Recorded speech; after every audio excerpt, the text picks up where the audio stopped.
So now we're live. All right. What's going on, everybody? This is Duke. You're watching Real Life with Duke White here at Current FM Studios.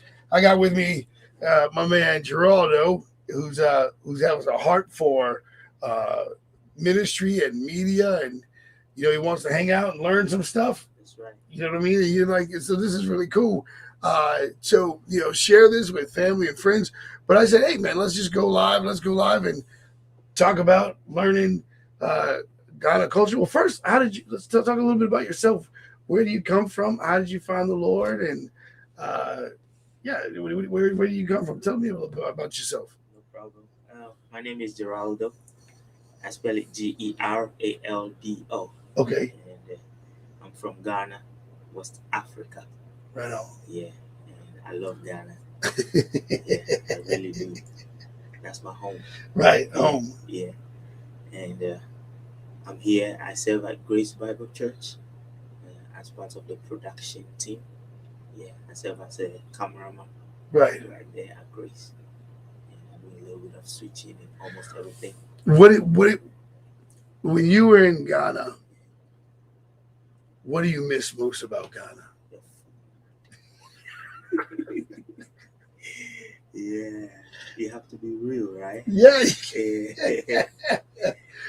The food. That's right. Right. Yeah. Have you tried peanut butter soup? No. Never. Okay. Peanut butter soup. Yeah, so that's how it goes. It doesn't sound right to you, but you remember the story is you have to taste to change. Oh, absolutely. Yes. Yeah. So for me, listen, I'm a big guy. I didn't get this body by not tasting food. Oh, and that food is very addictive. Yeah. Yeah, peanut butter soup. Peanut butter soup. Yes, sir. Best ever. What's some other things that you miss about Ghana? How long have you been in America? I've been here since 2015. Okay. Yeah. I miss the people, the culture. The people are so nice. You can be who you are on the streets, in the house, like everywhere, without nobody. Like a good example would be, I've never heard of DUI, stuff like that. Never. Right. Until I get to the state, like there's something called DUI. What's that? What? Driving under the influence. Oh wow! And you cannot drink outside. Okay, that's good. But I like America. So you know what I think? I think that what happens in culture is everybody's trying to deal with how to manage humanity, and we build culture based off what parts of humanity benefit us based off where we are. You know what I mean? Or based off what the agenda is, or based off what. So if family is more important, you're going to see this type of culture. If money is more important, you're going to see this type of culture. If business is more important, or if government is more important, you'll see these different types. But I think it all comes from us trying to manage humanity, because humans are crazy, man. Right, that's true. Right. I get to know that once it's a lot of crazy stuff going on, and I've never seen before. So once I get here, it's a great culture shock. Yeah. Where am I? What's this? Oh. Because have you had any racist experiences? I was talking about that. Okay, I'm sharing what happened in America with you. So I'm a truck driver. I do truck driving. That's my main job. And I've been to 47 states. My first trainer, during my first training, he asked me this question. They say Africans, how do you learn how to drive? I said, from Africa. He said, no, I thought you guys ride on a donkey. heard it's all about donkeys. Oh, So how would you say that? that's so embarrassing. That's so embarrassing. You know that. So I will say this: Americans are horrible travelers. We get most of our information from television, and most of our information from cinema. So we'll think we know something because we saw a movie about it, or we'll think we know something because there was a commercial about it. And don't forget too, most Americans only know about Africa with like the sick babies with the pot belly and the flies and the because they only show the poor parts of Africa on television and radio. So we don't know about the beautiful cities in Africa. We don't know about, they don't show us that. So the idea that I can actually see why he would say, we think you ride on dogs, because they don't show Africans in Africa driving cars. I don't think I've ever seen that in media. They don't, they don't show it. They show where they come with a plate of rice with something small on it on the side. Yeah. Like they're hungry. And they always show the person is like from America is always the one, like always the hero. Yes. You know what I mean? And yeah, so I can understand why the naivety of him saying something like, how could you learn how to drive in Africa? Like to ride on a donkey. Oh, but that's embarrassing. I did not take that to be embarrassing. So it depends on who the story goes to. Yeah. Yeah. So to me, I'm like, no, it's not true. Like you don't know. Now let me tell you. Gotcha. Gotcha. Because I don't walk around thinking about racism in my head. Yeah. I deal with people one on one. Right. Okay. You don't know. Let me tell you. Let me teach you. Yeah. Yeah. But still, because I have a worldview, you know what I mean? So I know that I can understand people from different cultures. I respect people's different cultures. But I think it's because when I was in the military, I saw so many different types of people become brothers and sisters and become one that normally in civilian world, they don't even have the patience for. They don't do it. One of the things that off air, one of the things that you were talking about was, neighborhoods, neighborly, where you said, in Africa, you can just go to someone's house and say, "Hey, can I borrow some salt?" You know what I mean? And here's the sign on the door says no trespassing. Yeah. You see, you look over, the sign says no trespassing. Like, what is that? Like, what's the meaning of no trespassing? Don't get into that yard. Yeah, don't get into it. Don't come in our yard. Yeah. That has to be crazy. Yeah. And they will definitely call the police for you. Yeah. You trespassing. And this, love your neighbor as yourself. Right. So what do I do with my neighbor? If your house is on fire, like no trespassing.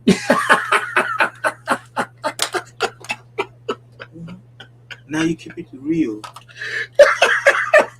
That's good. Yeah, like. Yeah, and I'm petty like that. I'll be like, no trespassing. Remember? Yeah. I'm super petty, so I'm that guy, folks. I hate to disappoint, but I'm that guy. Yeah.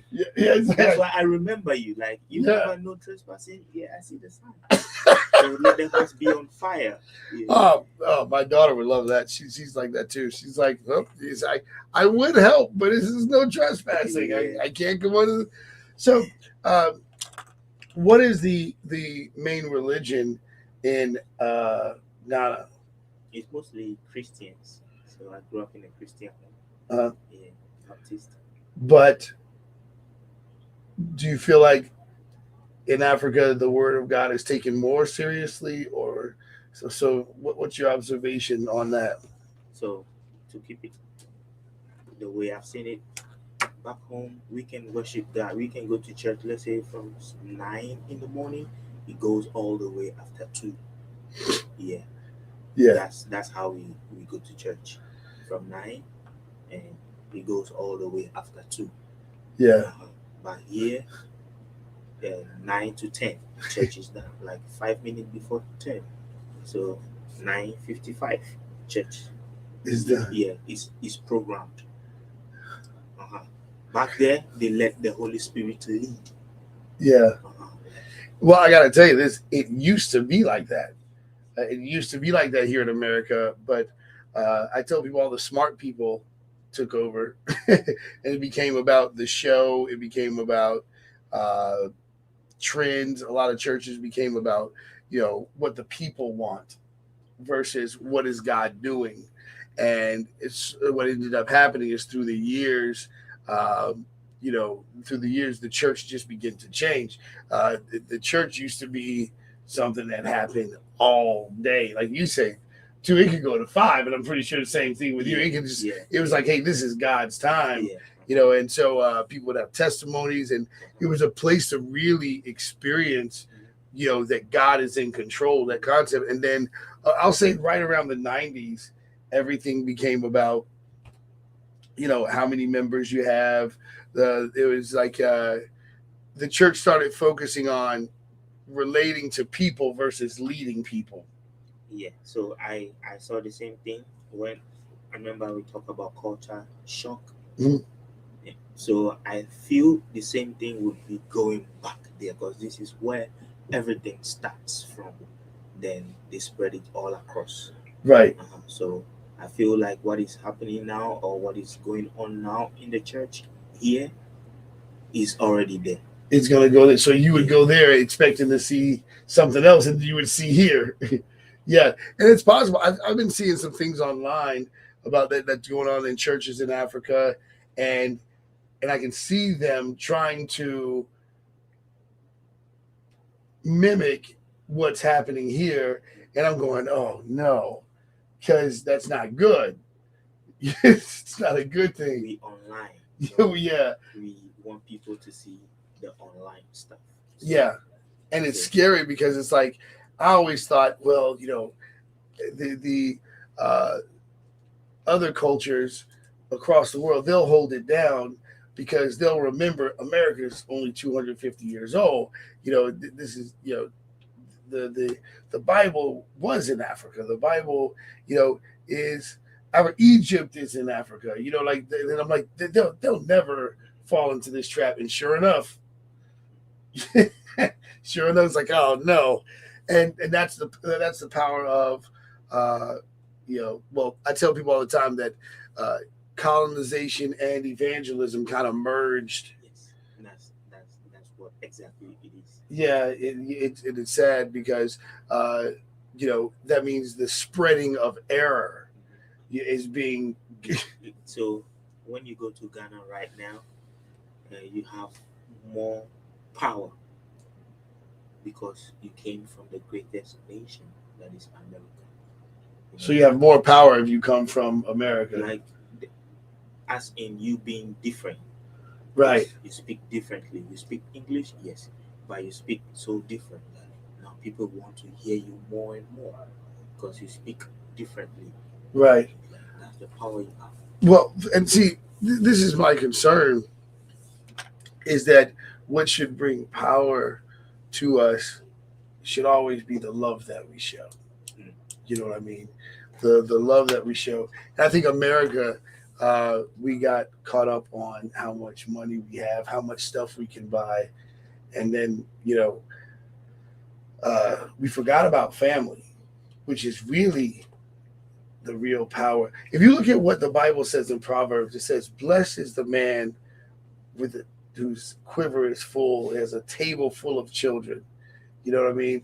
Okay, so when you talk about family, my family is big, like huge family background, like in a house of 20 something people, like all in one house. Like, Yeah, it's marvelous. Like you, I get it. that. Like everybody living together in one house, it's a lot to do. Like you don't have to pay for daycare. Right. Yeah, you don't. Grandma living in the same house, newborn baby is also in the same house. Like We and that's what I'm saying is that we're trying to live under a false system We were meant to be family. Like that's when you come into this world with nothing, the one thing you have is family, Yes. and we let something take that away. No, nothing can take that away. Yeah. Like, we all live under one umbrella. Yeah. And when at the end of the night, we make sure everybody is in the bed. Like it's like a roll call for the family. Like grandma will say, "Gee, hello, hello." Like Yeah. make sure you go. Okay. It, and so when we meet somebody in the family, where did you go? where did you go? That's accountability. Yeah. I love it because this is where we have a lot of kids today who don't even understand what accountability is. Like, I know you're my mother and father, but I don't have to listen to you. You know what I mean? It's No like way. No way. He said, "No way." Like I never understood. See a lot of freedom. You know, when they say freedom, it's too much free that is going wayward. Because that's what too much freedom gives to you. Then you go wayward. Like, So let me see if I can do this real quick. I'm going to show you something. I'm going to write this down. Hopefully, I spell everything right. And then, so you know, everybody, you can see. I don't know if you see oppression, balance, rebellion. Oppression, balance, and rebellion, right? And so, this is where we want to be at. You know, this is where we want to be in balance. This is where we want to be. So we have oppression, balance, and rebellion. We want to be in balance. But oppression causes us to go to rebellion. Oppression causes us to go to rebellion. You know what I mean? Oppression makes you, so words like control and abuse look like together. Control and abuse look like oppression, right? Control and abuse look like oppression, you know. And then what ends up looking like freedom? So rebellion looks like freedom, and so now rebellion looks like freedom. Control and abuse looks like oppression, but really, balance is control, freedom. Balance would be control and freedom. You know, balance would be responsibility. See what I'm saying? Responsibility, wisdom. You know, but if all I'm trying to do is run from oppression, control will look like abuse. You know, like, oh, I don't want to be oppressed. So I want to be able to do everything I want, when I want, how I want. No one can tell me anything because it looks like control. And what ends up happening is that we have a bunch of people who are designed to relate and to build family and community. We were designed for that. But once you misunderstand these simple meanings, like freedom doesn't mean you can do whatever you want. So do you know in Ghana, you cannot do your hair when you are in high school, whether you are a male or a female. You can. So that is the control. If you want to do your hair, means you have to go to a private school so that you don't have that control over your hair. Yeah, you can go to a private school for that. But once you go to the government schools, you're not supposed to do your hair. Keep your hairs cut, whether a male or a female. Why is that? We don't know why that is, but it was there before I came, and it's still there when I left. Yeah, and you want to know why? One thing too is I asked why is that. They remember the ladies come with certain type of hairstyles, which is just too much for you as a young lady to be carrying that hairstyle, which is more expensive than you. Wow. Yeah, so You're just carrying a hairstyle that's more expensive than you. yeah, and so you have to keep it cut, like well trimmed, afro trim. That's it. Yeah. See, and when you are living in so when you live in a culture like America, where there's so many different cultures that live here, that's where a lot of confusion goes. So it's like, what's right and wrong? Because you live in a culture where there's the Asian culture, there's the Arab culture, the European culture, the black culture. So everyone's like, so it's like, okay, well, if you're black in America, but you like this European hairstyle, they go, oh, I want to do this, and I think the culture of America is a culture of you know mixing and merging, because that's what it is. That's what America is. It's a culture from everywhere. So I'll go to a Chinese restaurant and it's a bunch of black people from Africa working there. And then you go to a Jamaican restaurant and it'll be white people that own the place. Yeah. Because in America, that's what it does. It learns from everywhere. Even the English language comes from other countries, Right. which is phenomenal that we can see this human progression.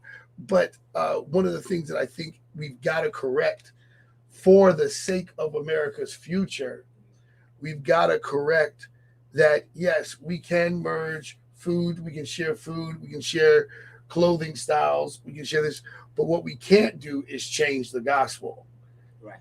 And I think America's messing with that right now. You know what I mean?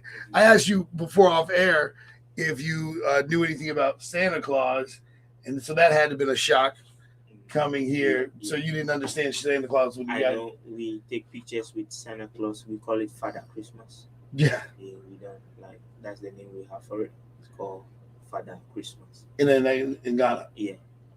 And Yeah. we just take pictures with Father Christmas and like, hey, Father Christmas. Because the original guy was a priest, so I can totally understand that the original guy was absolutely a priest. Can you speak to say, hey, what's up to your brothers and sisters that may be in Ghana that might be listening? Because we do have a pretty big international audience. So if you want to shout out in any particular area, we got listeners all over the world. So how do you want me to do it? You want me to do it in my language? Yeah. Oh, no problem. I hope you understand that. Let's do it. All right. But the hukum konye jiraudo. Yeah, macho Ghana. A flower very small, but the copper to be precise. Yeah. Yes. Eba Mila Fia, Mila Virginia Beach. Fima Milema, Yemia Bedumbula, where Yehoah and Noplemi, Yehoah and Vermian, play Yehoah, may your dummy, the Plabila plug of a popular couple. Amen. Oh. And you say Yahuwah. Yehoah. Yeah. Yeah, we actually make the Yahuwah shirts. Yeah. Yeah, that's beautiful. So you say it to your family. Yeah. You say shout out to your family, and yeah, that's good. And this is what I try to tell people. I'm not going to sit here and say that technology is bad, but it's all about what we do. Like you talk about with the hair situation. So it's like, okay, I'm not going to sit here. I'm not going to be that guy and say that technology is bad. It's like, how are we using it? Right. Are we using it to make the world a better place? Are we using it to, and I want to do something for you. We're going to find out where you are. We're going to find out right now how to get to your house. Let's see here. And explain about the language. So the Tree is the national language. Tree is the most spoken Got it. dialect in Ghana. That is Tree. Then I'm an Ewe, E-W-E. Yep. So, but it's actually a word. because you cannot say ewe. right? Yeah, that's you cannot say ewe. Can you say ewe? Ewe. That's right. Uh-huh. And So they make it short. Ewe. got it. Now let me get this straight. We're gonna look at the church and see if I can find a better map than this. Now, Ghana is about how far away from your West Africa? See, this is what I'm saying. This is downtown Norfolk right here. This is what irritates me. And I'm gonna watch this. I'm gonna show you what we're gonna do so that everybody knows I'm not making this up. We're gonna share the screen and show you guys. This is what I'm like. People, there's so much world to look. This is what downtown Norfolk looks like, and that's Ghana. And like they're showing us the babies with the.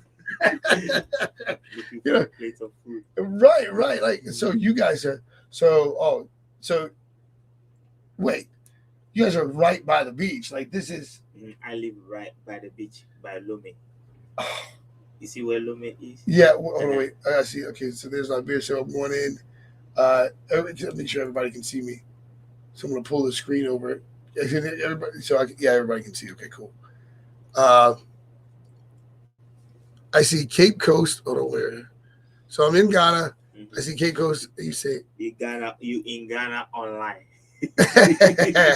Online. Yeah. And you say I see Ibram. I see Ibram. IMBRAM. IMBRA. Ibram. Yes. That's what I see. Okay, where do I need to go? So you need to go down. Okay, get closer to the beach. Yeah, down to the beach. Down, go to your right. To my right. Mm-hmm. Okay. Keep going. And you're going almost to the next country. That is Togo. Togo. Mm-hmm. I see Ajabe. So you see Accra. Accra is the capital of Ghana. That is right there. Accra. Keep going. Right here? No. Keep going, Coastal. Accra. Right, gotcha. That's the capital of Ghana. And then where's Togo? It's far. Keep going. Mm-hmm. That's the capital of Togo. So Lome is Togo. So keep going. Okay. Now you're out of. Keep going. Lome, there it is. Gotcha. Okay, you see. And this is all beach land that goes. That is all beach land. Mm-hmm. So Togo. So Togo is the next country. Togo is the next country, Mm-hmm. and this is where you are. Yeah. No, I live on the borderline. You see where the borderline is? Right here, like right here. Yeah, right there. Mm-hmm. And what's it called? It's called Aflao right there, the red one. The red one. No. Here. Down, yes, right there. Got it. Yeah. So you're literally on the beach. Yes. So you were like, dude, I'm not saying I live close. I live on the beach. Yeah. So I always find myself at the beach. You see, Virginia Beach. Always at the beach. Yeah, it's like okay. So So, do you miss the beach, man? I always go to the beach. So, but I miss that beach though. Yeah. Nice sand.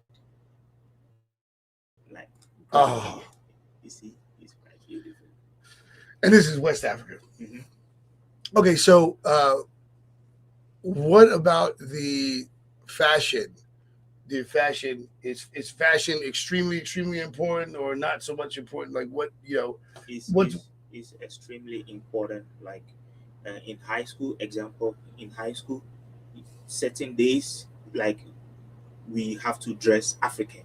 Like you dress normal way to go to school, but on a Sunday before you go to church, your church attire is to be African, where you don't learn that in the book. Somebody have to teach you, because you have to tie it in a certain way. Like your cloth go around you in a certain way. It's just like how you tie your ties. Right. I get it because it's like we have to protect the culture. Yes. Because so black people in America, a lot of black people in America know nothing about African culture. They know a little bit. Yeah, they yeah, that's what I'm saying.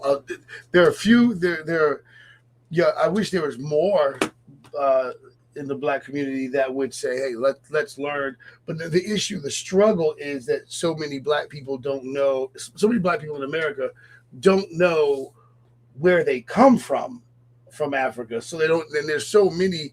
Africa has so many different cultures Yes. in Africa Mhm. that people don't know what's what. Mhm. I have a friend who is. Oh, by the way, everybody, Ghana is not Guyana, because I'm pretty sure you get that a lot. I asked you about that. You said, "Yeah, I get it a lot." So just remember that, folks. Ghana is not Guyana. Guyana is in Brazil. Okay, so just remember that Guyana is in Brazil, and let's see if I can find it, because a lot of people aren't aware of this. So it's closer to Venezuela. Uh, but just remember that Ghana is not Guyana, and but we're over here in Africa. And let me see if I get this straight. We are now. Let me ask you something about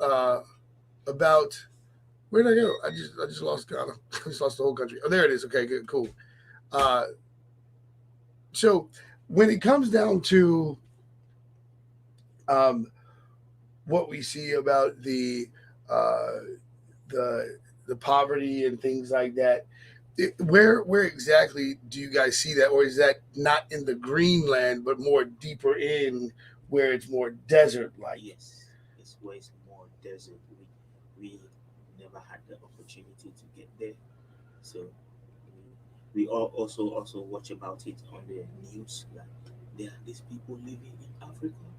It's a news to us too. It's Wow. yeah, like so these people also live in Africa because they look like us. Yeah, like And so, because I know when you get deeper, because there's so much forest to Africa, mhm, and I'm looking like you're right in the middle of that, right? So there's so much forest to Africa. There's so much to Africa. I don't believe that everything has been discovered in Africa. I don't believe it's been explored. Like you, do you?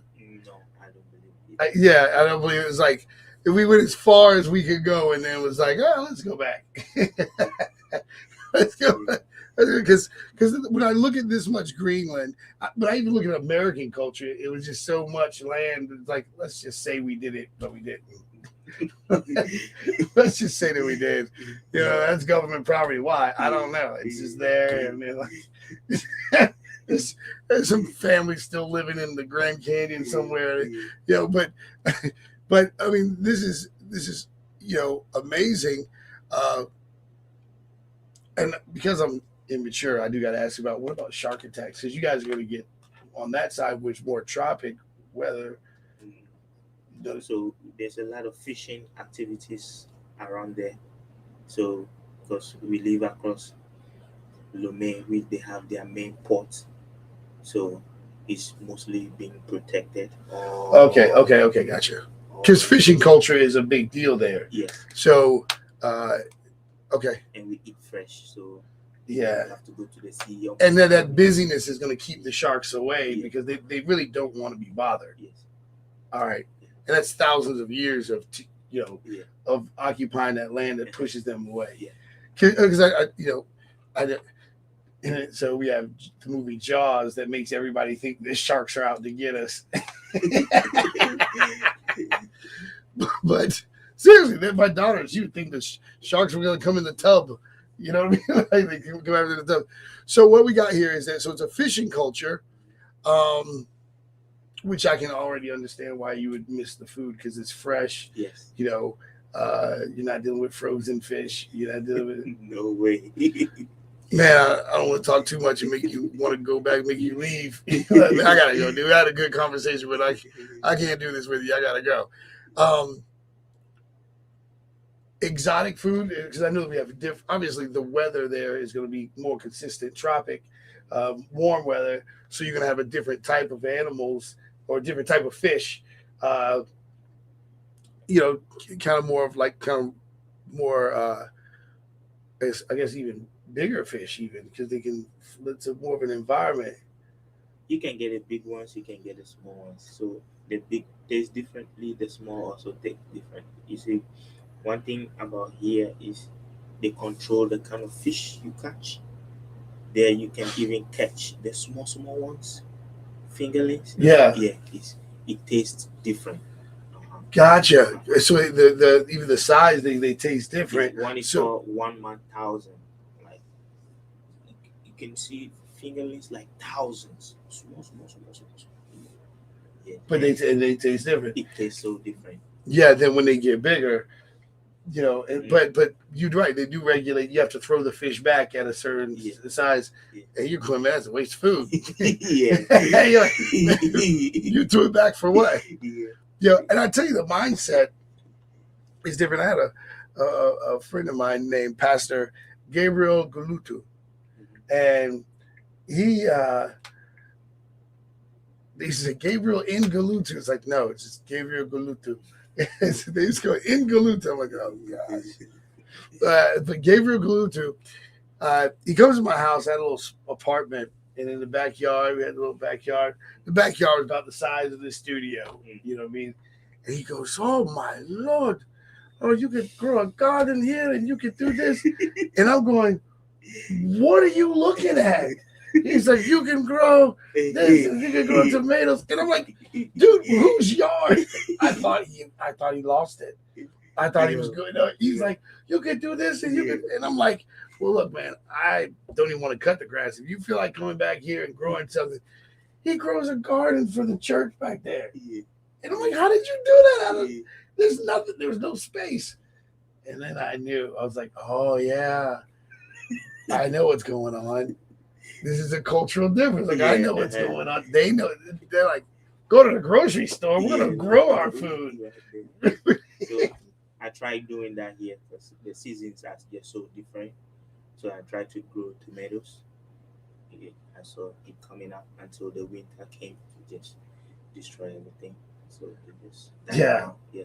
How But did you just have to catch it at the right season. So yeah, because everything is about season. So you're gonna have more consistent growth Mhm. in a constant tropic Yeah. area Yes. where it's Now, what made you come to Virginia? Virginia. So when I first came to the States, I lived in New Jersey, which is also by the beach, Mhm. Asbury Park, and I had some brothers here, also from Ghana. They like, which I already knew them back home. And like, hey, once you live in America and you finding things not working the way they're supposed to work because of the culture shock, you can come to Virginia because I just get out of the military. I know them personally. Yeah, Yeah, okay, so you can come here and just come check it out here. If you like it, you can give it a fresh start from here. I said, okay. gotcha. So I came here. Okay, it's laid back, like not like how Jersey is, because from Ghana straight to Jersey, it's just It's a lot going on. yeah, it's like it's not friendly. No, Uh-huh. and in Africa, we depend on relationship. Yes, The relationship is how we let me make give it. you one good example. So once I get to Jersey, I'm supposed to locate the post office, and I asked this guy, hey, do you know where the post office is? He said, do you have? His response is, do you have a smartphone? I said, yeah. Google that shit. Oh no! Oh no! I'm like, oh yeah, he's right. No. That's true. Yeah, Yeah, Google it. Google the post office. but we depend on relationship. Yes, Yeah, that's what I know. You yeah, stop and ask people like, where is the way? Then you build a relationship right there, and he teach you the way. right. Uh-huh. Yeah, Then I say, I remember you. You remember you when I came here first, and you taught me the way to the post office. Yeah. yeah. How you doing? You see, we're still building that same relationship but I cannot remember him when he say Google Good. that. Like, Yeah.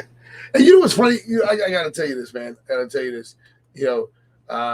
That a lot of people are going to be afraid to admit that we have become kind of cold, mean to each other, cold-hearted to each other. It's through years of just disappointment and trying to succeed and trying to make it. You go. It becomes frustrating to a lot of people when you see the stuff that's on television kind of just taking over, and people putting their own ideas in your head, and then you go, well. And I think a lot of times, see, in Africa, mother and father are still powerful people. Yes.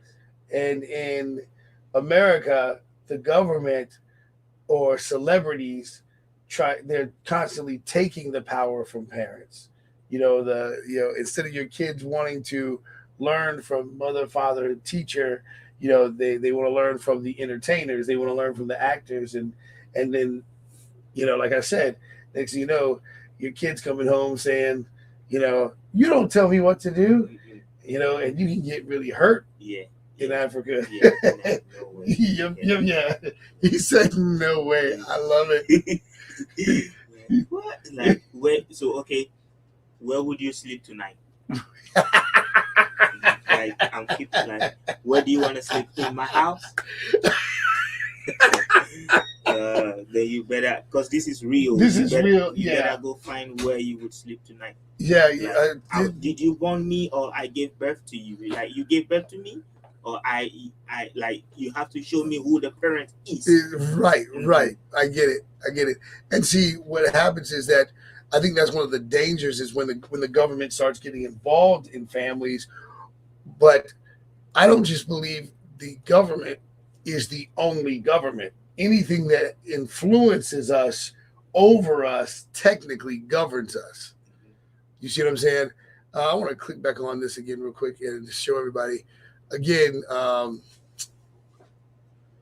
we're looking at Ghana here, and you haven't even been everywhere in Ghana. No, It's so but big. It's so big. I've been all the way up north, like Tamale. It's up north. Keep going up. Whew. Driving? Yeah. I think he went too far. Mm-hmm. You will find Tamale somewhere there. It's just straight up. Mm-hmm. Okay, I'm gonna find. It's. I need to come down. Okay. Yeah. Right there. There it is. I got you right here. Tamale. Right. Oh my gosh! Come on. Really? This is what I'm saying, folks. This is irritating right here, because this is beautiful. Yeah. and they'll make it look like it's just like it is embarrassing. Yeah, that is the northern part of Ghana. It's really far, and that's where the Islamic community is. Okay. But mostly the Christian community stays in the south. So the Christian community stays in the south, and then the northern part is more Islamic. As in Arab Islamic or African Islamic? African Islamic. Okay. Because I know that a lot of stuff happened historically, and is it still? What would you consider? Is it still being built? Is it still under? Yeah. There's still a lot of development happening. Yeah, it's a developing nation. Got it. So that's why we respect people that come from outside. They help build. Because I grew up in a community where built by missionaries. Yeah. Because I work with missionaries back home, and they build community for us, like church, mission home, you see, and stuff like that. And people, they come from outside. They come from America, you see. Yeah. So still Americans get the job done over there. Like, there's no discrimination. Missionaries come home and build the community for us. Got it. I'm with you. And so, what is it like? Because I know a lot of people are going to say, "Hey, what about the violence? What is it? Do you think it's more violent here or more violent there?" I think it depends on the definition of violence as it is, Mm. because here, me being in America right now, is the violence with the gun is too much. Got it. Uh-huh. And back home, where it's hard for you to even see a gun on the street, the police that carry the gun. Got it. It's not all police that are allowed to carry the gun. So the violence depends on where you seeing it at, like where you're coming from. So that's a major lie that has been exposed right now just by you saying that. That's because you were there, Yeah. whereas most people would think that. So a lot of people are saying to Americans that it's not so bad, but the gun violence is really getting out of control. It really is. The American gun violence is really getting out of control. Um, and you're saying that in Ghana, the gun violence isn't really there. It's hard for you to see guns on the street. You see how you get out, you go to Walmart, almost everybody have something on the side, like a pistol. Right. Yeah. Well, It's hard for you to see that over there. Only the police carry that. wow. And so the understanding American culture being that tyranny was over American culture, and the abuse that a lot of Americans went through, it's like we're not giving up our guns. Because of the fact that we don't trust the government. Yeah. And the government will abuse you. The government will take over. So that's one thing about American culture, that they're not going to give up the guns, because it's like the people with the guns end up with the power, and end up with So it's like, well, if you give everybody the power, now it's like let it fall out, and at least people can protect themselves from the bad guys. But what you're saying is that in Ghana, it's not an issue because not even every police officer can carry a gun. Yes. That's wild. That's a good thought. So it's instant mob justice. Yeah. Yeah. When you do something they don't like, they give you to you right there. Like, hey, you steal something on the street. Oh, he's a thief. What did he steal? He stole this headphone. Okay. And they saw the headphone with you. They beat you right there, and they let you go free. Yeah. I get it. Versus feeling, then that's wild, because now everyone knows he's a thief. Yes. And that's harder to live with Mm-hmm. when everybody knows Yeah. you're the thief. You see, you carry all these marks on your face because you stole something right there, and they beat you. See, you bleeding all over your face because people are mad because you stole their stuff. Somebody would just run over. What did he do? He's a thief. They just come like give him one. Bow. It's like, oh, okay. Next time, you see, You yeah, it's for next time. Don't Next time, don't do even that. try that. Yeah.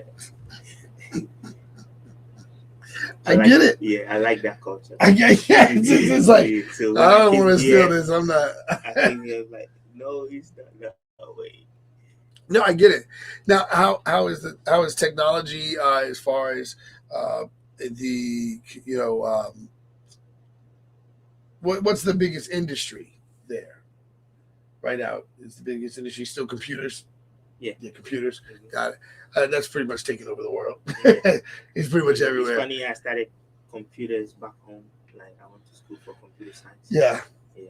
I get it, So it's, because it's a but the difference is, um, so even when you go to school, you start going to school for computers. You just learn what is on the hard book notes, and you never click a mouse before. That's the difference. wow. You learn straight out of the book. Yes, you just learn straight out of the book. A mouse is an input device. It has a left click and a right click. But you haven't even clicked on it You've yet. never seen a mouse before. So you think this is the mouse that runs in your kitchen? No. Uh-huh. So now you have to grow. Like you go to a lab everybody, this is a mouse. You see? And they learn, so they learn from the book first, Yes. and then they go to a lab, Mhm. and they actually now they learn what the mouse and the computer is and things like that. Because it's not enough labs around for everybody to play with. Right. Because computer is best learned when you hands on. Oh, absolutely. When you typing, like, so now typing is slow because he have a degree for computer science, but he don't know how to type fast. Yeah. Because And that's a big deal. There's people that won't hire you yes, if you don't know how to type fast and all that stuff. That's typing. Back in my day, we went to type in class. Back in my day, because you have computers. Yeah. But typing does say a lot about like what you were going to do in certain arenas because people need to get stuff going. What about? I noticed that I've seen a lot of people from Africa really gravitate towards media. Mhm. Like you're a cameraman, like go like gravitate towards media and graphic design. Right. Yeah, how did that come about? Where graphic designs was such a big thing? Is it just from watching the media, the television, and things like that? I think back home is when people they do the same stuff back home, but it's just easier when you get here. Easier for you to see the real thing you're doing. Like, okay, wow, so we were struggling to get it done over there, and here it's easier to get it done because we have. I don't think you know what you just said. That's amazing, because so many people that are born here talk about how hard it is to get stuff done. I know what I said. Let me repeat it. Let me repeat it again. Yeah. All right. So back home, it's harder to get it done because we don't have the technology to get it done easily. This is good. And when I came here, I said, oh, they have everything. We're going to do it right now and do it better, you see? Because we've been hungry for the stuff to how to get it done. This is my first time on radio. And it's for you to go to a radio station back home. There's no radio station. So there's the single one they have pressure, you know? Yeah. So you have to book in advance.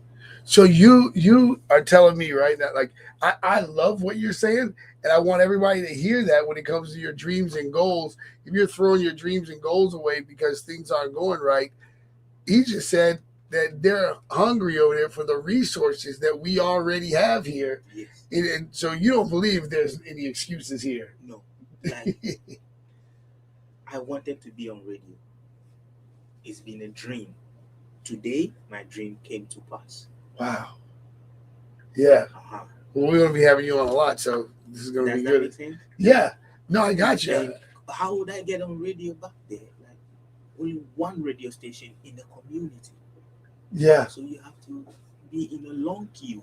Who you know. Now it depends on who you know. You cannot just go. No. And here is everything is here. And I'm telling you guys, there is no reason to give up and throw away your dreams and goals. You know, and I really wish that everybody understood that it's all a mind game. But you choose what you believe. Mm-hmm. You know what I mean? It's all a mind game. A lot of people give up because they think that it's harder, but really they're just acknowledging a lot of things that can't stop them, so they don't start. And it's not that it can stop them; they just don't start because they're thinking about the difficulties and then not starting. But if they started, then you start saying, "This is pretty easy." If you start, right. But a lot of people will think about things so much that they don't start. Right. It's like, do you know some of the most successful people here are not even people that went to college and did this all. They're people that started their vision first, and then they figured out, then they learned, Yeah. and then they, Yeah. and then they hired all the people with college degrees. That's the dream. That's my dream right there. Like I like to go to school Yeah, and be smart and get all those certifications. It's good, but the dream is to start something early so that you can. The folks that I have been to school with, they're still going to school. Okay, I'm starting a farming business. Remember? yeah, yeah. And after I would employ them as like I'm already making all these monies while they're still in school trying to get a certification. Right. After you done, I would employ you in my farm for you. Like, okay. Do That's you a have good vision. Yeah. Do you have a certificate? Yeah. Yeah, Okay. yeah. Come on, I come have a on. farm. Yeah. Do you have a certificate? I have a farm. Yeah. I get it. I get it. What do you think between the relationship of America and Africa that we have to do to heal, especially when it comes to commerce or like business? What do we got to do to get more African resources over here? And why do you think that America and Africa don't really do business together? I, it's about the distance, like the distance from Africa to America is quite a, a great distance Mm-hmm. because I travel all the way from that land to this land. Yeah. And it's expensive to travel like that, like so many hours in air. So just thinking about getting a product from Africa, bringing it right here in America. That's going to be done by ship. Yes, that's going to be done by ship. But remember, that's the best quality product you're getting ever. Right. Yeah, because the product that are made back there are so organic. Let me use that word. But how do we get, the question then becomes, how do we get the fresh food? Because it's fresh. How do we get it from there over here and still be fresh? Yeah, That's the struggle. There's always way out of everything. So you pluck it half. Yeah.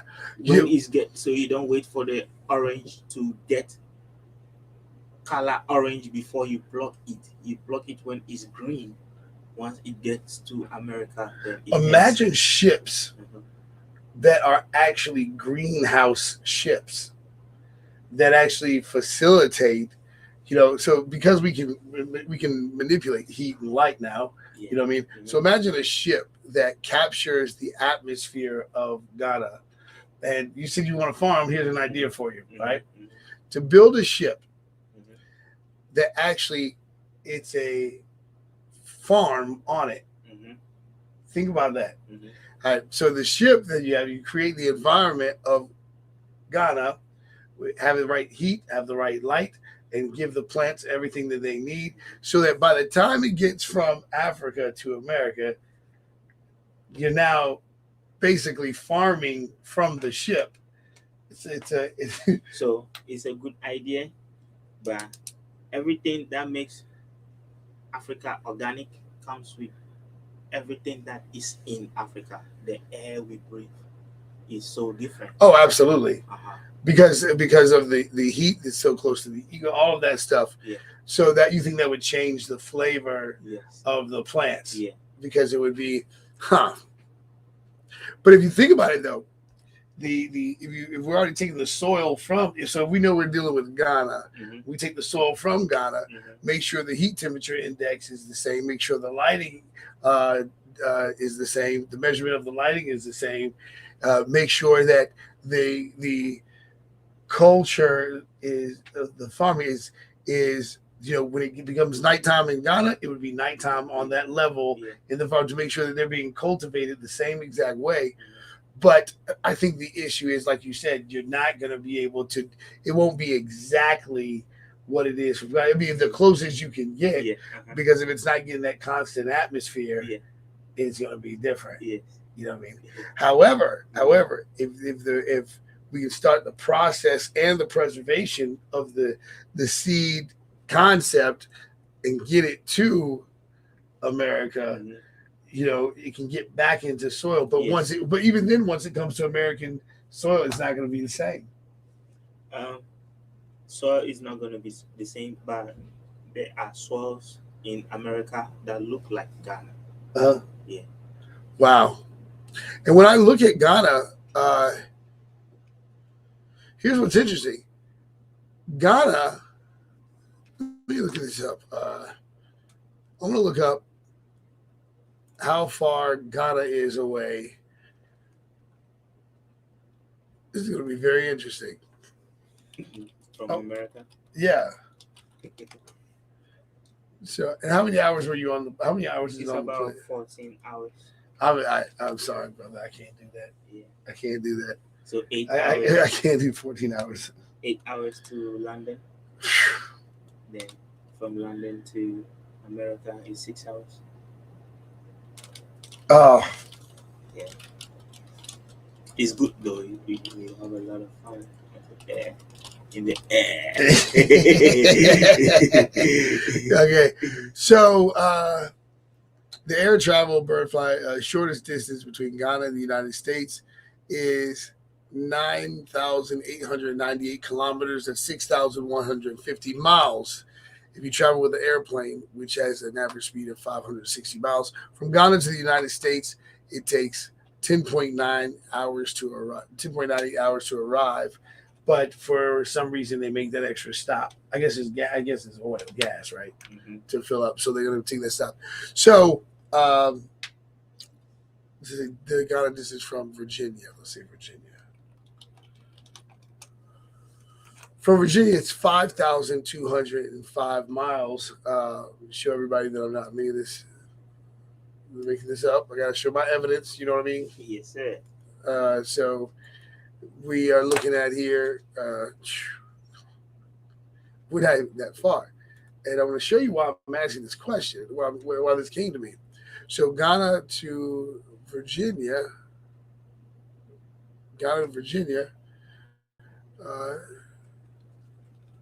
You see that there? Let's see here.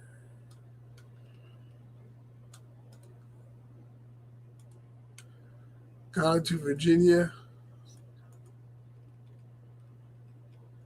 They said it was 5,125 miles. Now let's say Virginia to Europe.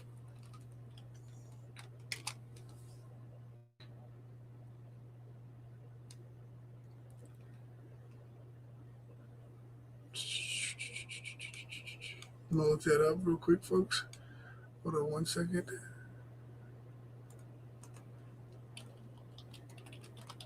And when I find out, this is gonna be crazy. I don't know why this hit me. See what it says, how far.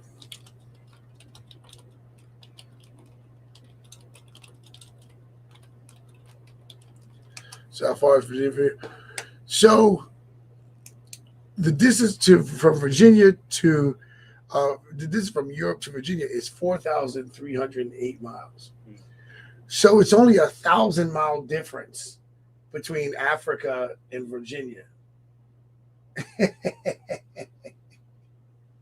Isn't that crazy? It's only 1,000-mile difference. And of course, some spots, depending on where you're going, and I just said Europe, so that put it more like in like Germany, France, the United Kingdom. So Virginia to the United Kingdom is 4,308 miles from Virginia to the United Kingdom, and from Virginia to how far is Virginia from Africa? And I was specific when I said Ghana too. So let's see. When I say Virginia, let's see here. How far is Virginia from Africa? How far is Virginia from Africa? Come on, work with me. Of course, it'll give you a struggle. The internet. How far is Virginia from Africa? It says no results.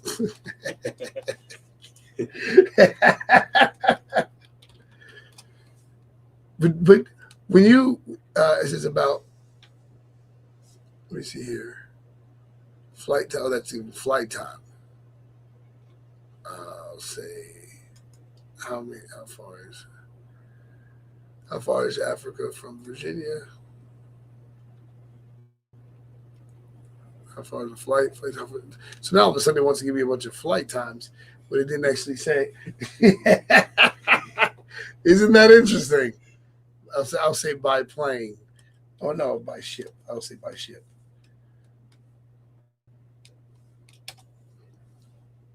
Port to port. It won't give me an exact number. That's very, very, very interesting. Let's see. How far is Africa from America? And it popped right up. Very, very interesting, folks. But it's something that you can definitely Google. But we're really not that far. And truthfully, I want to encourage Americans to travel more. I've heard that people from Europe will travel to Africa more like that now, because sometimes we forget that we're the only ones on this side. Like it's Canada, America, Mexico, and it's like, but as far as North America, we're the only ones here, and so you think the whole world is North America, and it's. But the majority of the people are on the other side of the planet, and they experience each other. Mm-hmm. You know what I mean?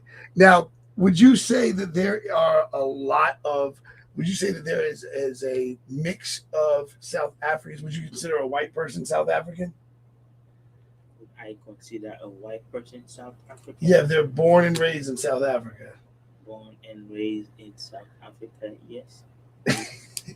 Yes. Well, all right, let me throw it back to you. Yeah. Would you consider, who would you say, like a Chinese, right? Mm-hmm. Born and raised in America. Is that still a Chinese? Or how would you call that? I would call them American. Okay, so what I learned from that, you still have to be who you are, no matter where you are born. Right.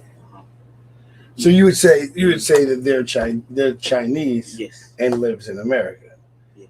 Gotcha. No, I agree. So for me, because I have so many cultural backgrounds, I have black, white, Native American. It's like, okay, which part of me do I identify? Because it's so much, and that's one of the things that I think it could be considered. It makes it difficult for Americans because they have so much going on. You know what I mean? But I look at families that come who when they're Chinese, they come and they bring their culture with them. Mm-hmm. And I try to explain to people that's one of the damages that happened with slavery and everything that took place is that it's like, okay, now we don't know, now that freedom has happened, Black people don't know what culture to connect to say, this is my culture, this is my home, and so when I look at immigrants that come over here and bring culture with them, to me, that's exciting to say, now you can learn more about culture and it can enhance everybody's lives to make sure nothing like that happens again. You see what I mean? Where we're all learning from each other. Now, I love that you say that you consider, so there are white South Africans. Mm-hmm. And that's one of the issues with American culture is that when they show Africa, they only show, of course, it's predominantly Black. You're living on the equator. Mm-hmm. But like I try to tell people that there are white South Africans that are not European. Mm-hmm. European is being from Europe, right? So you consider white South Africans as not Europeans. Yes, that's beautiful. That's profound. Yeah. Like you're African. Yeah, you're African. You were born in the land, and you've eaten the food. You've tasted the language. Yeah.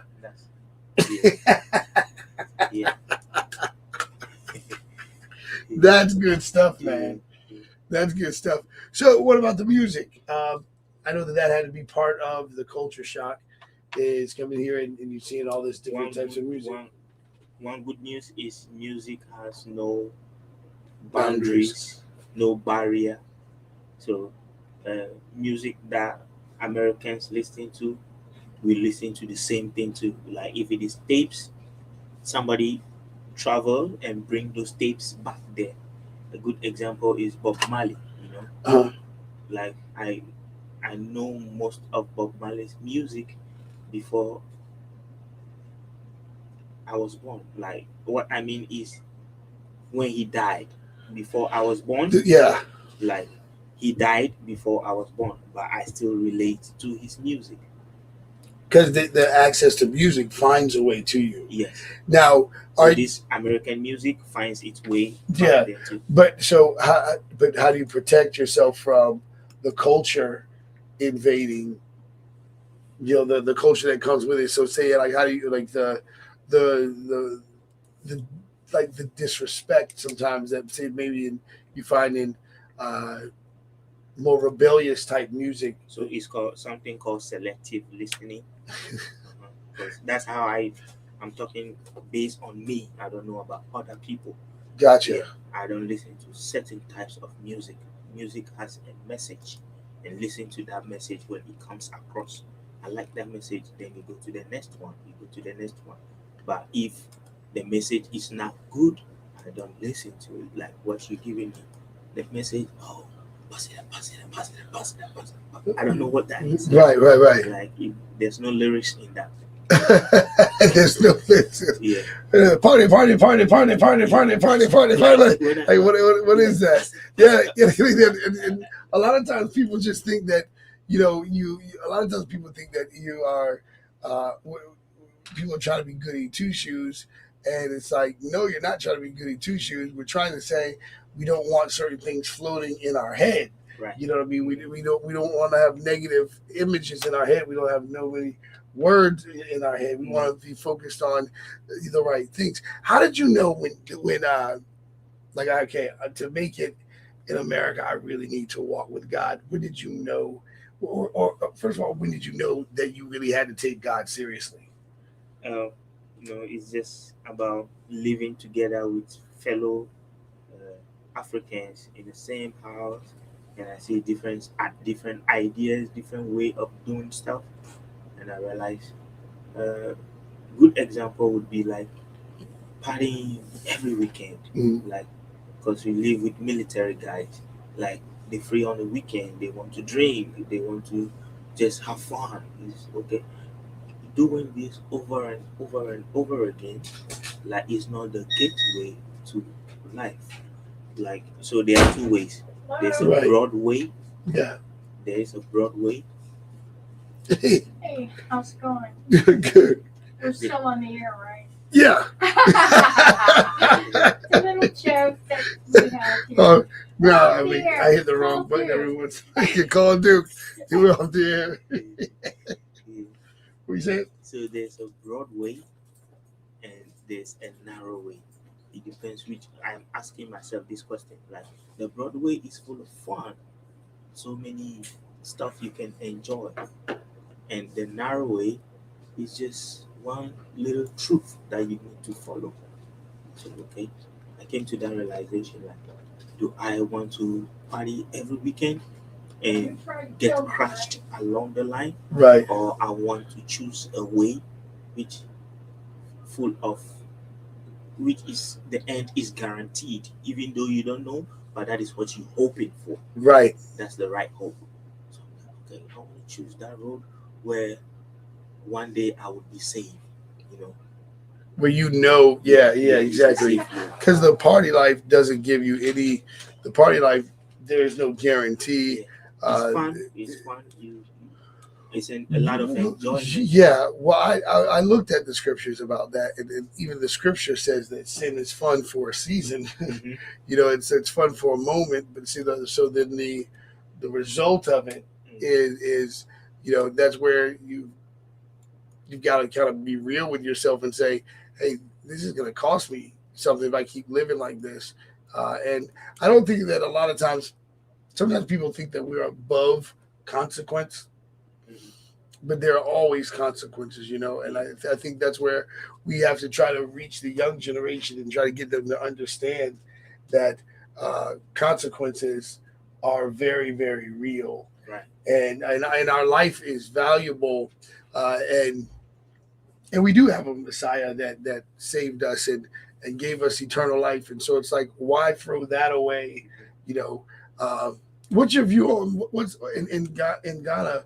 What's the view on marriage and like the whole multiple wife thing? And are you allowed to have more than one wife? Yeah, nobody really. It depends on you, because I mostly keep it about me, myself, and what I know from my family. My grandmother married twice. The first one, she got married to have multiple wives. Mm. The second one she got married to also have multiple wives. Example, about 30 something kids altogether, like 33, 34 kids. Right. That's what my grandfather, I met him before I came to the States. Like, Grandpa, I want to know how you do this thing.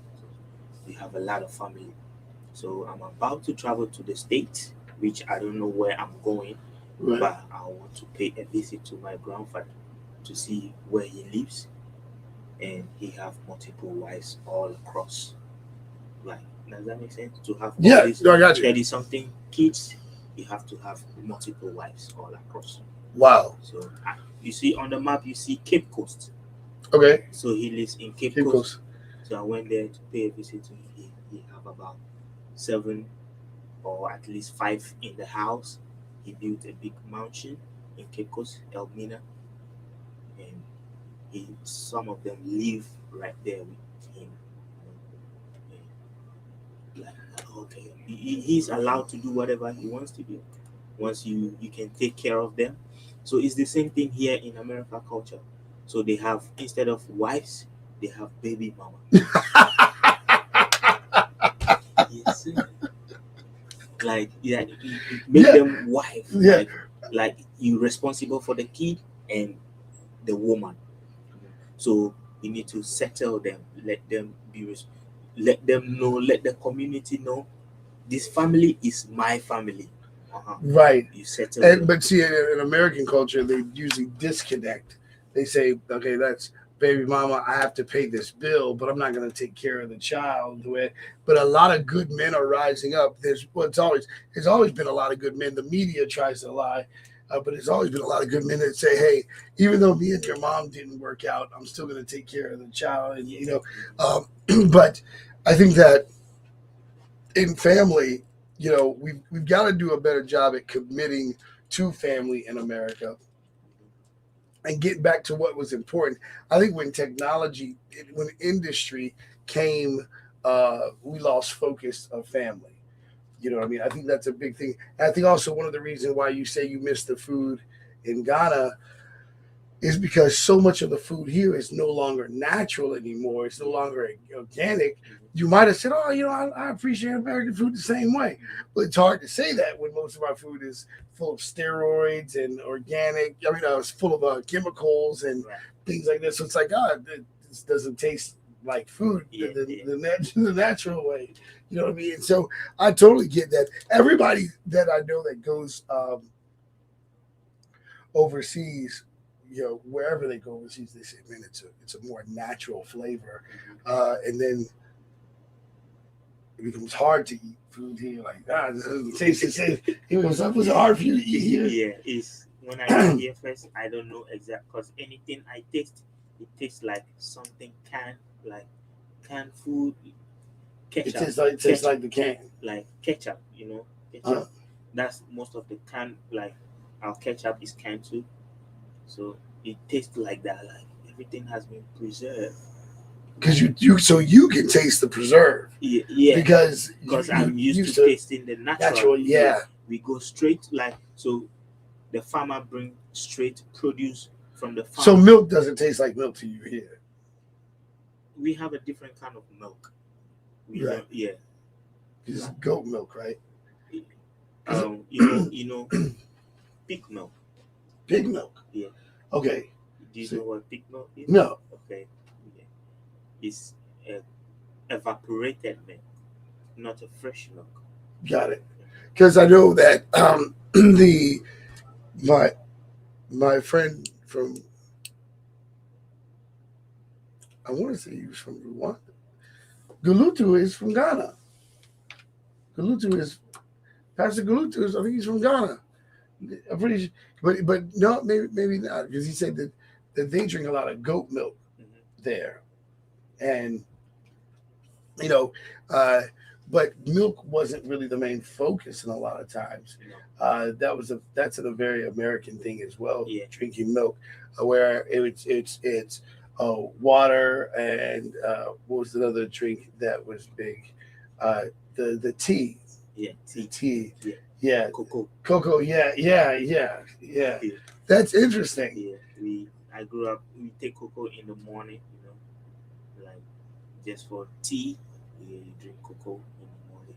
And so you guys do the sodas, and that's not really big in Ghana. No, I came to the States and I realized we have like about 12 different flavors just for Coca-Cola.